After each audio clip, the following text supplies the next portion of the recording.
एके वटेन काँग्रेसीन दिल्लींत हल्लाबोल सभा घेवन म्हारगाय आनी बेरोजगारी ह्या प्रस्नांचेर मोदी सरकाराचेर फोग काडलो, जाल्यार दुसरे वटेन काँग्रेसींतल्यान भायर सरल्या उपरांत गुलाम नबी आझादान जम्मूत व्हडली बसका घेवन नव्या राजकी पक्षाची घोशणा केली।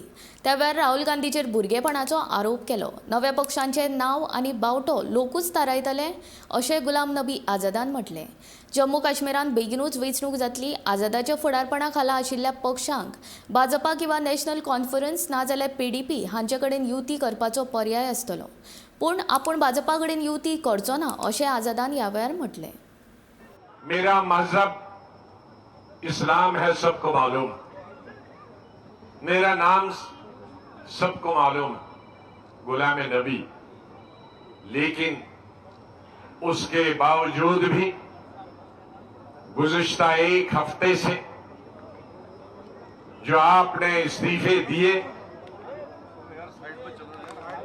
जो आपने अपना समर्थन दिया, आपने सहयोग दिया, वो गांव के हों, शहर के हों, औरतें हों, मर्द हों, नौजवान हों, बूढ़े हों, बच्चे हों, किसी भी मजहब से ताल्लुक रखने वाले हों, मुझे 1 साल लगेगा वो आपकी वीडियो और मैसेजेस पढ़ने में, और उसके लिए मुझे 1 साल कहीं गुफा में बैठना होगा और वो नाम पढ़ूंगा। एक्टिव लाइफ में शायद मैं जिंदगी में मैं उन सबका शुक्रिया यही करता हूं